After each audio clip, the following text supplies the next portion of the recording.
Bismillahirrahmanirrahim. Assalamualaikum warahmatullahi wabarakatuh. Sehat semuanya? Alhamdulillah. Alhamdulillahi rabbil alamin. Wabihi nasta'inu ala umuri dunya waddin. Assalatu wassalamu ala ashrafil anbiya'i wal mursalin Nabiyyina wa maulana wa syafi'ina Muhammadin sallallahu alaihi wasallam wa ala alihi wa ashabihi wa man ittaba'ahu wa man sara ala nahjihi ila yaumil qiyamah. Ashhadu an la ilaha illallah wa ashhadu anna Muhammadan abduhu wa rasuluh alladzi la nabiyya wa la rasula ba'dah. Amma ba'du, faqur rabbi zidni ilma warzuqni fahma. Allahumma lana hikmataka wanshur alaina rahmataka min khazaini rahmatika ya arhamar rahimin. Allahumma amin. Segala puja dan puji hanyalah milik Allah Subhanahu wa ta'ala yang senantiasa melimpahkan segala nikmatnya kepada kita semuanya. Semoga Allah Subhanahu wa ta'ala menjadikan kita semuanya di antara hamba-hambanya yang senantiasa mengagungkan Allah Subhanahu wa ta'ala dan bersyukur atas segala nikmat-nikmatnya. Salawat dan salam semoga senantiasa tercurah kepada Rasulullah sallallahu alaihi wasallam, kepada keluarganya, para sahabatnya, tabi'in atau tabi'in, dan kepada siapa saja yang senantiasa berpegang teguh kepada risalahnya hingga akhir zaman. Semoga Allah Subhanahu wa ta'ala menjadikan kita semuanya pengikut setia Nabi Muhammad sallallahu alaihi wasallam sepanjang hayat kita. Semoga akhir hayat kita dalam kondisi husnul khatimah. Semoga Allah Subhanahu wa ta'ala menghalalkan syafaatul uzma dari Rasulullah sallallahu alaihi wasallam untuk kita semuanya, dan Allah Subhanahu wa ta'ala memperkenankan kita memasuki surga Firdausil A'la bersama-sama tanpa hisab. Allahumma amin. Saudara-saudaraku yang dirahmati Allah Subhanahu wa ta'ala, pada kesempatan kali ini kita memohon kepada Allah Subhanahu wa ta'ala agar dibukakan pintu-pintu ilmu dan pintu-pintu hikmah. Dan semoga dengan bertambahnya ilmu, bertambahnya hikmah, Allah Subhanahu wa ta'ala jadikan Islam yang kita pegang, iman yang ada di hati kita semakin tumbuh subur, penuh dengan kualitas yang akan mempengaruhi seluruh gerak amal kita semuanya. Allahumma amin. Pada kesempatan kali ini saya ingin membahas teknik menghafal Al-Quran. Banyak orang yang bertanya, Ustaz, emang ada perintah atau kewajiban untuk menghafal Al-Quran?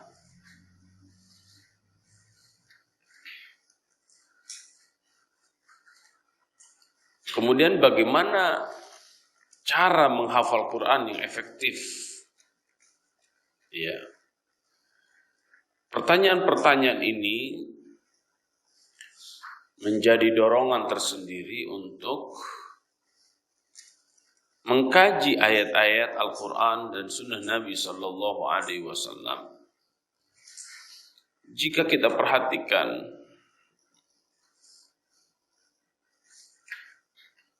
ayat atau hadis Nabi Sallallahu Alaihi Wasallam yang secara langsung mewajibkan kita harus menghafal Al-Quran, maka kita akan mendapatkan banyak ayat sebenarnya, walaupun secara mafhum, bukan secara mantuk. Mafhum itu maksudnya adalah pemahaman. Contoh seperti ini. La salata liman lam yaqra bi Fatihatil Kitab. Tidaklah dinilai salat seseorang jika dia tidak membaca surat Al-Fatihah. Berarti otomatis dia harus hafal surat Al-Fatihah. Ya. Kalau membaca Al-Quran, dalilnya banyak. Ya, Iqra bismi rabbikal ladzi khalaq. Iqra, bacalah, atau utlu, bacalah, tilawah. Ya. Tapi kalau untuk menghafal, kita akan mendapatkan semuanya mafhum, pemahaman, bukan mantuk, langsung. Ya. Ini diantara hikmahnya kita bisa dapatkan. Seandainya, ya, semua kita diwajibkan untuk menghafal Quran, bisa jadi ini memberatkan umat. Maka semua bentuk berinteraksi dengan Al-Quran, ya, wabil khusus menghafal Al-Quran, semuanya adalah dorongan dan motivasi. Ya, di antara ayat-ayat Al-Quran yang kita bisa mendapatkan, ya, motivasi-motivasi itu diantaranya dalam surat Fatir ayat 32-33. A'udzu billahi minasyaitonir rajim. Thumma awrafna al-kitaba alladhina istafayna min ibadina faminhum zalimun li nafsihi وَمِنْهُمْ مُقْتَصِدٌ وَمِنْهُمْ سَابِقٌ بِالْخَيْرَاتِ بِإِذْنِ اللَّهِ ذَلِكَ هُوَ الْفَضْلُ الْكَبِيرُ جَنَّاتُ عَدْنٍ يَدْخُلُونَهَا يُحَلَّوْنَ فِيهَا مِنْ أَسَاوِرَ مِنْ ذَهَبٍ وَلُؤْلُؤًا وَلِبَاسُهُمْ فِيهَا حَرِيرٌ. ثُمَّ أَوْرَثْنَا, kemudian kami wariskan al-kitaba, kitab ini yaitu Al-Quran, alladzina istafaina min ibadina, kepada hamba-hamba kami yang kami pilih. Ya. Allah Subhanahu wa taala mewariskan kitab ini kepada hamba-hamba Allah Subhanahu wa taala. Tapi ternyata di antara hamba-hamba Allah itu tergolong 3 golongan. Yang pertama adalah faminhum zalimun li nafsihi. Mereka adalah orang-orang yang zalim kepada dirinya. Wa minhum muqtasid, dan yang kedua di antara mereka muqtasid, pertengahan, dan yang ketiga adalah sabiqum bil khairat, orang yang berlomba-lomba dalam kebaikan. Berlomba dalam kebaikan erat kaitannya dalam ayat ini interaksi dengan Al-Qur'an. Maka orang yang berlomba dalam membaca, orang yang berlomba dalam memahami, orang yang berlomba dalam menghafal, ini termasuk sabiqun bil khairat. Biiznillah, dengan izin Allah Subhanahu wa taala. Dzalika huwal fadlul kabir, itu adalah keutamaan yang sangat besar. Ini motivasi dari Allah Subhanahu wa taala agar kita tidak menjadi orang yang zalim terhadap diri kita, akan tetapi kita didorong oleh Al-Quran agar kita menjadi orang-orang yang sabiqun bil khairat, orang-orang yang senantiasa berlomba dalam kebaikan. Di dalam hadis Nabi Sallallahu Alaihi Wasallam kita akan mendapatkan bahwa di antara keutamaan menghafal Al-Quran kelak di akhirat, bahwa orang tua yang memfasilitasi anaknya untuk menghafal Al-Quran, walaupun orang tua tersebut mungkin sangat terbatas pemahaman agamanya, tapi ternyata pahalanya di hadapan Allah Subhanahu wa taala, orang tersebut akan diberikan kemuliaan yang sangat luar biasa. Ya. Orang tua tersebut akan dipanggil di hadapan Allah Subhanahu wa taala, kemudian akan diberikan jubah dari jubahnya surga dan mahkota-mahkota surga. Orang tua tersebut bertanya kepada Allah Subhanahu wa taala, "Lima kusina?" Ya Allah, kenapa Engkau berikan pakaian yang sangat terhormat ini? Maka Allah Subhanahu wa taala menjawab, "Li akhdhi waladikum al-Qur'an." Karena engkau telah memfasilitasi anakmu untuk berinteraksi dengan Al-Qur'an. Ya, untuk membaca Al-Qur'an, untuk menghafal Al-Qur'an. Ini semuanya ayat-ayat motivasi bagi kita semuanya agar kita menjadi hamba-hamba Allah Subhanahu wa taala yang berlomba-lomba untuk terus berinteraksi dengan Al-Qur'an Al-Karim. Nah, banyak orang yang ketika menghafal Al-Qur'an ingin langsung hafal. Ya, bahkan dalam waktu sebentar. Jika kita perhatikan para sahabat Nabi Shallallahu Alaihi Wasallam dan para sahabat radhiyallahu anhum, mereka menghafal Al-Quran berapa tahun? Kurang lebih 23 tahun. Ya? Maka kalau ada santri ingin hafal Quran dalam waktu sehari 2 hari, sebulan 2 bulan, oh itu hebat. Hebat semangatnya. Tapi jangan sampai semangat yang luar biasa ini menjadikan Anda putus asa ketika ternyata tidak hafal dalam 1 bulan. Hari ini juga banyak pesantren-pesantren yang memfasilitasi para santrinya hafal Quran sebulan. Setelah itu lupa semuanya. Ya. Maka semua yang berinteraksi dengan Al-Quran, pegang ayat ini. La tuharrik bihi lisanaka lita'jala bihi. Jangan ingin bercepat-cepat. Ya. Karena berinteraksi dengan Al-Quran itu asyaddu tafallutan. Cepat hilangnya, cepat hafalnya, cepat hilangnya, cepat lupanya. Ustaz, gimana caranya ya agar saya cepat ingat, susah lupa? Ya. Sama, saya juga pengen kayak begitu. Tapi ingatlah bahwa mengingat sesuatu dan lupa sesuatu itu nikmat. Ya, bahaya kalau kita tidak pernah ingat atau ketika kita tidak pernah lupa. Kenapa? Justru di situ kenikmatan kita. Ya. Ketika kita ingat, alhamdulillah, kita bisa bersyukur. Ketika kita lupa ayat ini, inilah yang akan menjadikan kita terus murojaah. Ya. Ada orang yang ingin cepat hatam, tapi aneh tidak mau ziyadah, tidak mau nambah hafalannya. Yang lebih aneh lagi, ada orang yang ingin mutqin, tapi tidak pernah murojaah. Ya. Apapun metodenya bagus. Ya. Tapi yang lebih dahsyat lagi metodenya adalah yang diamalkan, yang dipraktekkan. Ya. Metode apapun bersama Al-Quran bagus. Ya, ada metode yang ketika ingin menghafal itu dibaca berulang-ulang. Ya. Berulang-ulang terus dibaca bagus. Ada yang bercerita dulu, ya, bagus. Ada yang pakai gerakan menghafal Quran, bagus. Semua yang berkaitan dengan Al-Quran bagus, silahkan. Ya. Karena itu adalah wasilah-wasilah, itu sarana-sarana kita agar lebih bisa menghafal Al-Quran. Bagus semuanya. Yang paling penting adalah semua metode itu diterapkan, dilaksanakan.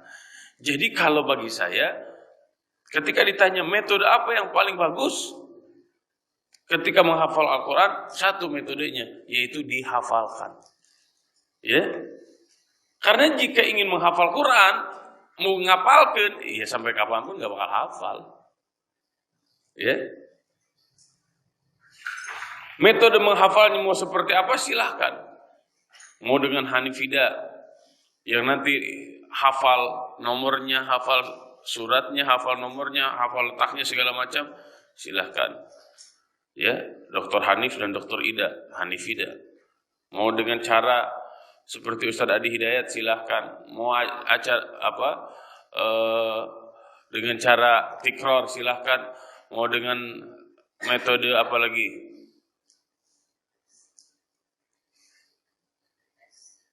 metode tes, silakan saja. Kenapa? Walaqad yassarnal Qur'ana lidzikri fahal mim muddakir. Al-Quran itu sudah dimudahkan oleh Allah Subhanahu wa taala. Fahal mim muddakir. Nah, sekarang masalahnya pada kitanya, mau atau tidak. Ya. Dengan metode talqin saja udah cukup. Apalagi dibantu dengan metode-metode yang lain. Tapi jangan sampai memahami atau mengetahui teknik menghafal sangat banyak, tapi menghafalnya tidak dimulai terus. Ya. Yang paling efektif bagi yang sibuk-sibuk, ya, bagaimana caranya? Saya ingin menekankan bukan pada cepat atau lambatnya, tapi memberikan porsi untuk Al-Quran itu sangat penting. Ya, 10 menit sebelum azan, 10 menit setelah azan, duduk aja dulu. Untuk apa? Untuk menghafal Quran. Semua hafalan yang dihafal akan sangat bagus jika semuanya disetorkan kepada seorang guru. Nah ini nih. Jadi menghafal Quran, sebelum antum menghafal Quran, ya, yang pertama antum betul-betul niatkan lillahi ta'ala. Kemudian yang kedua, kita harus punya guru. Setelah itu atur strategi bersama guru. Ya, kalau guru antum menerapkan metode A atau metode B atau metode C, ikutin aja. Karena itu nanti tanggung jawab seorang guru. Ya. Jadi ikhlaskan niat lillahi ta'ala, menjadi pewaris kita, pewaris Al-Quran. Yang kedua adalah miliki seorang guru. Yang ketiga, miliki satu metode khusus yang nyaman bagi antum. Ya, yang paling nyaman metodenya apa? Oh, pokoknya saya kalau mau menghafal Quran itu baca dulu. Ya. Yang keempat, berikan waktu khusus untuk Al-Quran. Ya. Berikan waktu khusus untuk Al-Quran. Antum santri, ya, di pesantren disiapkan waktu khusus. Dari pagi sampai zuhur. Ini luar biasa. Kalau bagi yang sudah dewasa, ya, bagaimana cara mengaturnya? Maka kita bisa mengatur sebenarnya sebelum sholat atau setelah sholat. Ya, mau 10 menit, mau 15 menit, mau setengah jam, mengkhususkan diri untuk menghafal Al-Quran. Ya. Kemudian yang namanya ziyadah, menambah hafalan Quran dan murajaah, bahkan munaqasyah, itu jangan dipertentangkan. Kenapa? Karena ziyadah itu penting. Murajaah lebih penting. Ya, sekali lagi, ziyadah menambah hafalan itu penting. Ya. Tapi murajaah lebih penting. Maka dua-duanya harus ada. Ziyadah khusus nambah hafalan. Murojaah, banyak fasilitas yang bisa dijadikan untuk murojaah. Contoh dalam sholat bisa jadi murojaah. Ya, dalam tahajud bisa jadi murojaah. Yang kalau suka pergi-pergian, perdengarkan di mobilnya tilawah Al-Quran. Jadi sambil nyetir sambil murojaah. Ya, sambil nunggu di bank, sambil nunggu apa, mending sambil murojaah. Ya, kita sore-sore kan suka santai itu, ya, sambil lihat tanaman, sambil lihat binatang-binatang peliharaan, mending sambil murojaah. Daripada yang keluar di lisan kita adalah hal-hal yang tidak bermanfaat dan tidak berguna sama sekali. Ya, sambil nyapu boleh murojaah, murojaah aja sambil nyapu, sambil ngepel boleh. Yang tidak boleh itu murojaah di kamar mandi. Ya, mentang-mentang mau munaqasyah atau disuruh murojaah sama ustadznya sambil mandi, murojaah di kamar mandi itu tidak boleh. Kenapa? Ini ayat suci. Kalau dibawa ke kamar mandi kan kamar mandi tempat yang kotor. Ya. Bagaimana Ustaz kalau saya sambil masak murojaah? Boleh nggak? Boleh, silahkan murojaah. Jadi sebenarnya fasilitas untuk murojaah Al-Quran itu sangat penting. Nah, disetorkan kepada seorang ustadz itu sangat penting. Karena Nabi Muhammad SAW pun sama menyetorkan hafalannya ya setahun sekali selama bulan Ramadan kepada malaikat Jibril. Sehingga kita bisa menyimpulkan begini, ya. Antum harus bersyukur jika akan murojaah dengan ustadz. Antum harus bersyukur jika akan munaqasyah. Pengalaman ustadz, ketika hafalan itu disetorkan kepada seorang guru, ya, di murojaah di depan seorang guru, di munaqasyah di depan seorang guru, itu lebih nempel kuat daripada hafalan-hafalan yang tidak disetorkan kepada seorang guru. Karena memang Al-Quran itu tidak bisa otodidak. Ya, harus ada seorang guru. Karena memang sistem Al-Quran di antara penjagaannya adalah dengan sanad. Ya. Sanad itu gimana maksudnya? Harus punya guru. Ya. Gurunya pasti punya guru. Gurunya pasti punya guru. Gurunya pasti punya guru. Ya.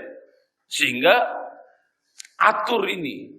Ya, kapan kita murojaah, kapan kita ziyadah, dan kapan kita bertemu dengan seorang guru untuk mengecek bacaan, untuk mengecek hafalan yang sudah kita miliki. Ustadz, saya sering sekali ngafalnya lama, tapi hilangnya cepat. Sama. Bersyukur. Ya, kenapa harus bersyukur? Karena dengan proses seperti itu kita akan terus-menerus bersama Al-Quran. Ya. Karena kita kadang ingat, kadang lupa, bersyukur. Karena dengan seperti itu kita akan terus bersama Al-Quran. Ya. Jadi ketika ingat, alhamdulillah. Ketika kita lupa, alhamdulillah. Yang tidak boleh itu adalah melupakan Al-Quran. Maka di dalam doa khatmil Quran, Allahumma arhamna bil Quran waj'alhu lana imaman wa nuran wa hudan wa rahmah. Allahumma dzakkirna minhu ma nusina. Ya, kenapa nusina bukan nasina? Yang lebih afdal begitu. Kalau nasina, kami memang menyengaja untuk melupakan Al-Quran, itu dosa. Kalau dilupakan oleh Allah Subhanahu wa taala itu manusiawi. Karena sumyal insan li'annahu kasratun nisyan. Manusia disebut manusia, al-insan, karena manusia itu suka lupa. Ya, yang tidak boleh itu melupakan. Kalau lupa ya wajar, namanya juga manusia. Semua manusia akan lupa. Ya. Nah, di kita penyakitnya sekarang adalah ingin cepat hafal dan nggak mau lupa. Itu nggak normal. Ya, jadi menghafal dan lupa itu manusiawi. Ya, justru dengan adanya hafal kita akan terus bersyukur. Dengan adanya lupa kita akan terus bersabar dalam perjuangan ini. Sehingga bersama Al-Quran bukan hanya ketika kita di pesantren, akan tetapi terus sepanjang hayat kita. Nah, saya ingin menunjukkan penyakit bagi para penghafal Quran. Terutama bagi mereka yang sudah khatam 30 juz. Apa penyakitnya? Penyakitnya adalah malas murojaah. Ini penyakitnya. Sehingga sudah dikasih sertifikat khatam 5 juz, khatam 10 juz, khatam 15 juz, khatam 20 juz, khatam 25 juz, khatam 30 juz, tapi tidak murojaah, maka hafalannya dimungkinkan hilang semuanya. Kita berlindung kepada Allah Subhanahu wa taala dari sifat malas murojaah. Jadi bukan Al-Qur'annya sebenarnya yang sulit dihafal, Ya, karena dari generasi ke generasi sampai hari ini sudah dibuktikan Al-Quran itu dijaga oleh Allah Subhanahu wa taala. Inna nahnu nazzalna dzikra wa inna lahu lahafizun. Di antara cara penjagaan Allah Subhanahu wa taala dengan Al-Quran adalah Allah Subhanahu wa taala wariskan Al-Quran itu kepada manusia dengan dihafal. Ya, kalau dalam surat Al-Ankabut ayat 49 Allah Subhanahu wa taala tegaskan, bal huwa ayatun bayyinatun fi suduril ladzina utul ilma wa ma yajhadu bi ayatina illa adh-dhalimun. Bal huwa ayat, itulah ayat-ayat ya yang Allah Subhanahu wa taala berikan kepada orang-orang ya, ayat-ayat Allah yang Allah simpan di dada-dada orang-orang yang diberikan ilmu oleh Allah Subhanahu wa taala. Karena ada orang yang ingin berinteraksi dengan Al-Qur'an ya, tapi Allah Subhanahu wa taala tidak menyimpan Al-Qur'an itu di dalam dada mereka. Maka oleh karena itu, ikhwah fillah, berdoalah, terus berdoa kepada Allah Subhanahu wa taala agar kita semuanya menjadi ahli Al-Qur'an, bukan hanya ketika kita kecil, bukan hanya ketika kita remaja dan dewasa, tapi sampai mati. Ya. Adakah orang yang tadinya hafizul Qur'an kemudian dia matinya dalam kekafiran? Ada. Iya. Waliyadzubillah, waliyadzubillah. Kenapa seperti itu? Sampai dikatakan yang tertinggal di dadanya hanya 2 ayat saja. Kenapa bisa seperti itu? Karena dia melupakan Al-Quran dan dia memilih indahnya dunia yang sangat menipu itu. Jadi terkadang kita banyak mengeluhnya daripada kita banyak berjuangnya. Maka menghafal Al-Quran ini sejatinya harus menjadikan mentalitas kita, mentalitas orang-orang yang sabar dan istiqomah. Mentalitas para pejuang, bukan para pecundang. Ya. Prinsipnya gampang sebenarnya. Orang-orang barat mengatakan begini, cikaracak ninggang batu, laun-laun jadi dekok.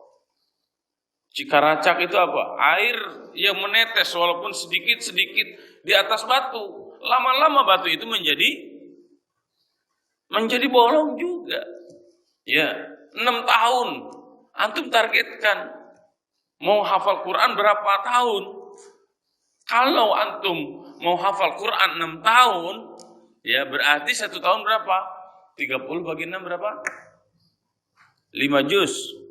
Ya, berarti 1 tahun 5 juz. 5 juz itu berapa? Berapa lembar?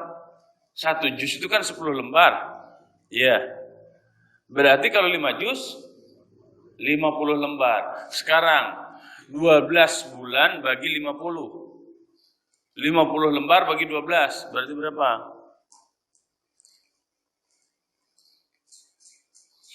Ngitung dulu. Hah? Berapa? 50 lembar bagi 12. Berarti berapa? 4 lembar.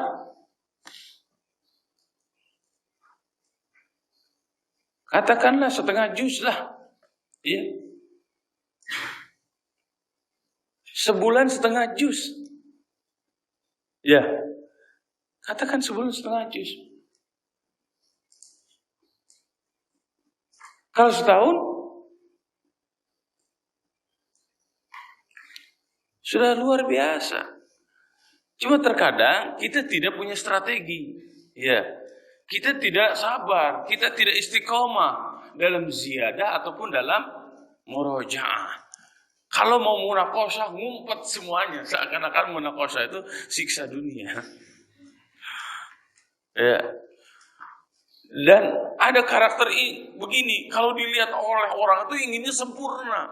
Inginnya dilihat wow, inginnya dilihat hebat. Padahal nggak begitu dengan Al-Quran. Ingat dan lupa itu manusiawi. Ya. Jalanin saja dengan penuh kesyukuran, alhamdulillah wa syukurillah. Berapapun hafalnya, alhamdulillah wa syukurillah. Kadang kita juga enggak syukur sama Allah. Ya, kita pengennya sempurna kayak kaset. Ingat, menghafal Quran itu bukan kayak kaset. Iya. Kayak murotal di kaset-kaset itu kan enggak pernah salah tuh. Kita pengennya kayak begitu banget. Itu mah kaset. Kita manusia biasa. Yang kadang kita lupa, kadang kita ingat. Ya, kalaupun kita sering lupanya daripada ingatnya, alhamdulillah masih ada ayat-ayat Al-Quran yang Allah Subhanahu wa Ta'ala tanamkan dalam hati kita. Kalau kita sering ingatnya, jarang lupanya, jangan sombong. Ya, karena Allah Subhanahu wa Ta'ala sedang menguji antum dengan hafalan-hafalan itu. Jadi, ala kulli hal, semua yang berkaitan dengan Al-Quran itu sebuah kebaikan. Ya, dan kita harus saling mendoakan. Saling mendoakan semoga Allah Subhanahu wa Ta'ala jadikan kita semuanya para pecinta Al-Quran, orang-orang yang istiqomah bersama Al-Quran, dan semoga Allah Subhanahu wa Ta'ala lahirkan dari pesantren ini generasi-generasi para pecinta Al-Quran, para pejuang Al-Quran. Ya, dan semoga kita termasuk orang-orang yang dijadikan oleh Allah Subhanahu wa Ta'ala sebagai para penjaga Al-Quran. Ya, baik secara lafaz ataupun secara makna, bahkan secara amal. Dan semoga kita di antara Al-Quran yang berjalan, yang Allah Subhanahu wa Ta'ala ridhai kita semuanya. Semoga memberikan manfaat bagi kita semua, dan semoga Allah Subhanahu wa Ta'ala istiqomahkan kita semuanya hidup bersama Al-Quran hingga akhir hayat, dan semoga kelak di akhirat Allah Subhanahu wa Ta'ala akan anugerahkan kepada kita, kepada orang tua kita, kepada guru-guru kita kemuliaan dengan asbab Al-Quran yang menjadikan derajat dan martabat kita ditinggikan oleh Allah Subhanahu wa Ta'ala. Wallahu a'lam bishawab. Allahumma arhamna bil Quran. Allahumma arhamna bil Quran. Allahumma arhamna bil Quran. Allahumma ij'alna min ahli al-khair wa la taj'alna min ahli ad-dhair. اللهم اجعلنا من أهل القرآن ولا تجعلنا من أهل الطغيان. ربنا لا تزغ قلوبنا بعد إذ هديتنا وهب لنا من لدنك رحمة إنك أنت الوهاب. ربنا هب لنا من أزواجنا وذرياتنا قرة أعين واجعلنا للمتقين إماما. ربنا آتنا في الدنيا حسنة وفي الآخرة حسنة وقنا عذاب النار. سبحان ربك رب العزة عما يصفون وسلام على المرسلين walhamdulillahi rabbil alamin.